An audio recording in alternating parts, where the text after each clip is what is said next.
Paul Gill joins me now. He's the CEO of Lomico Metals. Paul, welcome.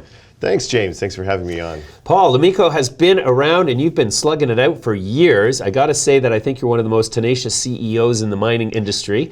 Let's start with an update. Where are you at with Lomico?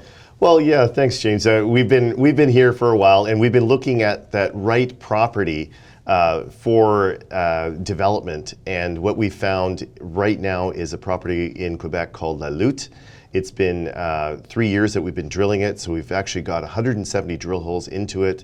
One resource done in 2016, and the next one it's coming up right now, and I think that's the one we'll take to preliminary economic assessment. Okay, great. Now, what's the status of graphite in the global marketplace currently? Yeah, it's been a very rough ride for graphite. We've seen ups and downs.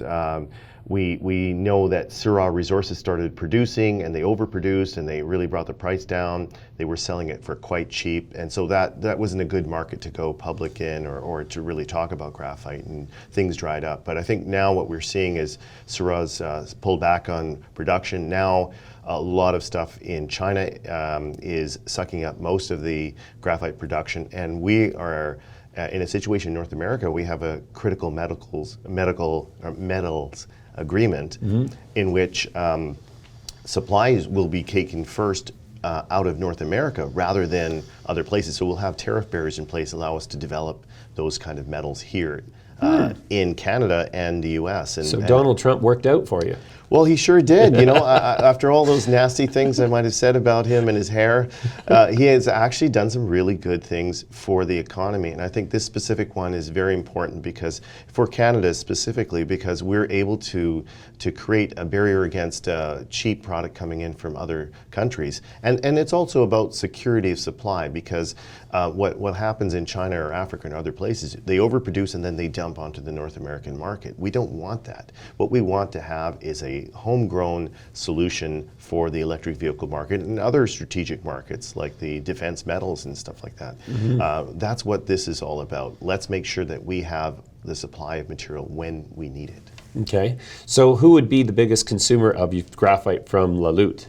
Well, right now what we're looking at is a number of different groups, and one of the ones that's really interesting is, of course, Tesla, that has battery factories in various locations in North America.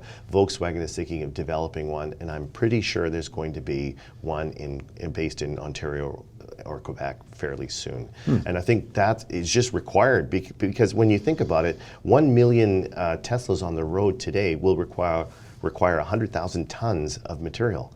So for every million Teslas on the road or electric vehicles on the road, you're going to need 100,000 tons. So that adds up very quickly. The other fact that's very important is that material is spherical graphite. And in order to create spherical graphite, you need 300,000 tons of flake graphite, and then some of that is destroyed in the process to create the flake, or to create the spherical graphite. So it's very important to know that, and multiple mines are required. So we have 3 or 4 that are going strong towards production in Canada, but there's also one in Alaska that'll be required, and several others potentially in the United States. So I guess I'm going to have to wait a little longer for my Tesla truck that I ordered a few months ago. No, that's on the way. You know, because there still is synthetic graphite that is used in the process of making those anodes. But I think it's kind of ironic that they're using that material, because that's used from coal or bitumen burnt to a crisp and turned to carbon black and then converted to spherical graphite. And it's a very time-consuming and also cost-intensive and energy-intensive way of making this particular material. If we can take natural flake graphite, roll that, what happens is you create 2 products. One is a spherical graphite, and then the fines that are created, the dust that's created, also can be used as lubricant. So you get a win-win. So that's the benefit for that particular product, and I think we can really beat prices from the synthetic side with natural flake graphite, which is a lot less costly. Okay, great. And so in the current environment in capital markets, are you finding that there's interest in participating in the debt structures that you mentioned you are using to drive the development forward?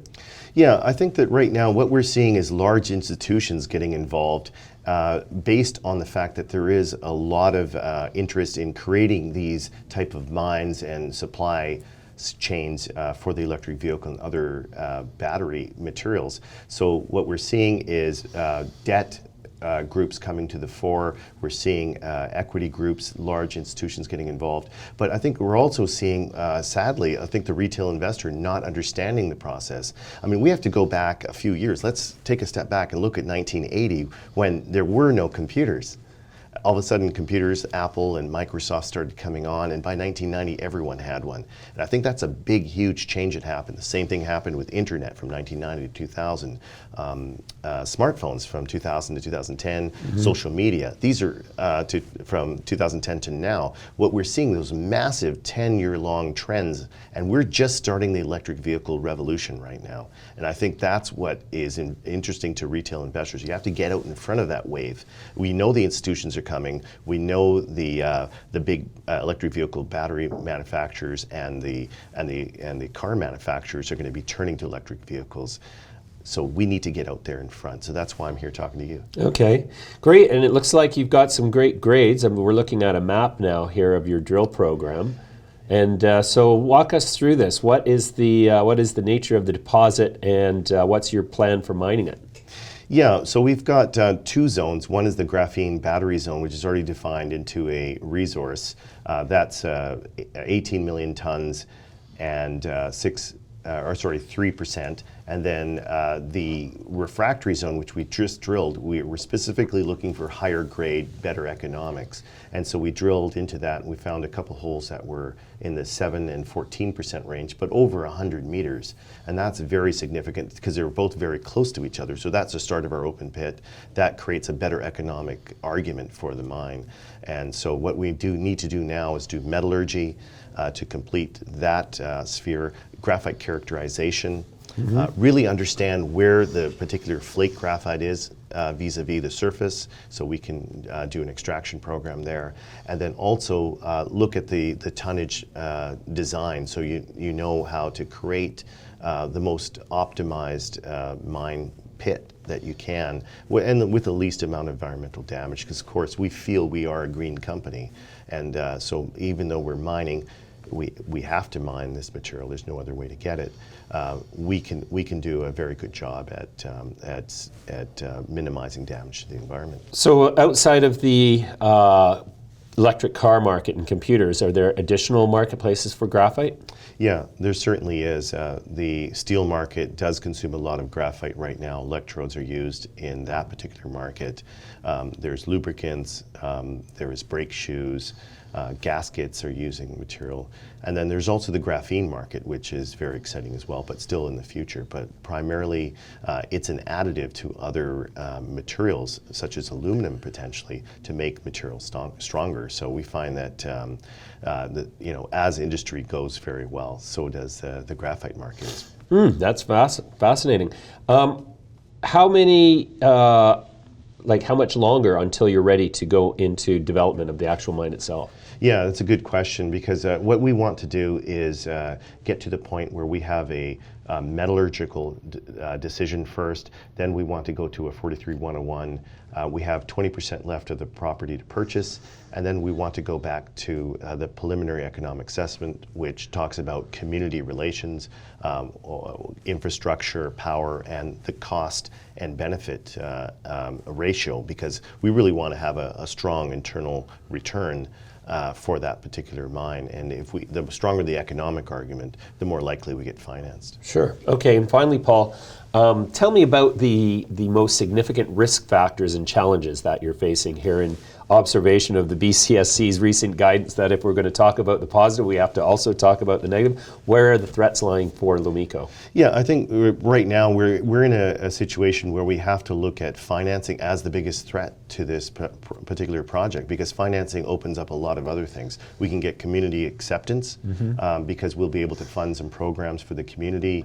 Of course, there's First Nations as well. We have to have agreements in place, but we've had strong, I think, response in the Quebec government because they have signed with the Cree and James Bay. So we think that there's certainly a lot of opportunities there. And this is a job creation situation as well. Other risks include the graphite market itself. Is there going to be that demand? Is there other projects that are going to be online as well? So I think those things that you have to look at, generally speaking, vis-a-vis the North American market supply chain that's going to be created versus the external market. Sure, there's a lot of graphite out there, but is it going to impact our production here in North America? But I think that we can solve some of those issues primarily because we will have, I think, a very economic argument, and that's what you have to do. And that's why I took the step of doing the first 43-101 and saying, guys, this isn't good enough. We're only top 20 in the world. We need to be top 5. And so that's what we stepped up and drilled again and found some really good grades. Great. All right, Paul, that's an awesome update. We wish you the best of luck. Thanks for joining me today. Thanks, James.